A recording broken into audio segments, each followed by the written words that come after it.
ಗುರುಬ್ರಹ್ಮ ಗುರು ವಿಷ್ಣು ಗುರುದೇವೋ ಮಹೇಶ್ವರ ಗುರು ಸಾಕ್ಷಾತ್ ಪರಬ್ರಹ್ಮ ತಸ್ಮೈ ಶ್ರೀ ಗುರುವೇ ನಮಃ.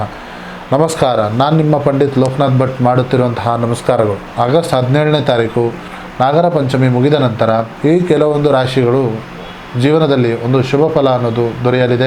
ಅದೃಷ್ಟವು ಜೊತೆಯಾಗಿರೋದು ಕಂಡು ಬರ್ತಾ ಇದೆ. ಹಾಗಾದರೆ ಆ ರಾಶಿ ಯಾವುದು? ಈ ವಿಡಿಯೋದಲ್ಲಿ ನಾನು ತಿಳಿಸ್ಕೊಡ್ತಾ ಇದ್ದೇನೆ.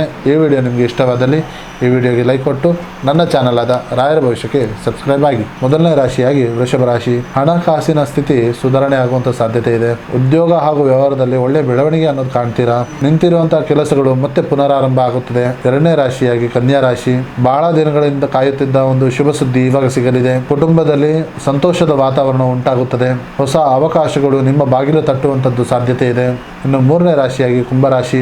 ಆದಾಯದ ಹೊಸ ಮಾರ್ಗಗಳು ತೆರೆಯುತ್ತದೆ. ಸಮಾಜದಲ್ಲಿ ಗೌರವ ಹೆಚ್ಚಾಗುತ್ತದೆ. ನಿಮಗೆ ಶ್ರಮಕ್ಕೆ ತಕ್ಕಂತೆ ಪ್ರತಿಫಲ ನಿಧಾನವಾಗಿ ಸಿಗುವಂತ ಸಾಧ್ಯತೆ ಇದೆ. ಈ ಸಮಯದಲ್ಲಿ ಪ್ರತಿಯೊಬ್ಬರ ಆಶೀರ್ವಾದ ಕೂಡ ನಾಗದೇವರ ಆರಾಧನೆಯನ್ನು ಮಾಡಿ, ಶಿವಲಿಂಗಕ್ಕೆ ಅಭಿಷೇಕವನ್ನು ಮಾಡಿ, ಸಾಧ್ಯವಾದರೆ ಬಡವರಿಗೆ ಅನ್ನದಾನ ಮಾಡಿ ಶುಭವಾಗುತ್ತದೆ. ಪ್ರತಿಯೊಬ್ಬರು ಕೂಡ ಓಂ ನಮಃ ಶಿವಾಯ ಅಂತ ಹೇಳಿ ಕಮೆಂಟ್ ಮಾಡಿ ಈ ವಿಡಿಯೋಗೆ ಲೈಕ್ ಕೊಟ್ಟು ನನ್ನ ಚಾನಲ್ ಆದ ರಾಯರ ಭವಿಷ್ಯಕ್ಕೆ ಸಬ್ಸ್ಕ್ರೈಬ್ ಮಾಡಿ. ಹಾಗೂ ನಿಮ್ಮ ಸಮಸ್ಯೆ ಏನೇ ಇದ್ದರೂ ಸಹ ನೇರವಾಗಿ ಬಂದು ಭೇಟಿಯಾಗಿ ಅಥವಾ ಈ ಕೆಳಕಂಡ ನಂಬರ್ಗೆ ಕರೆ ಮಾಡಿ.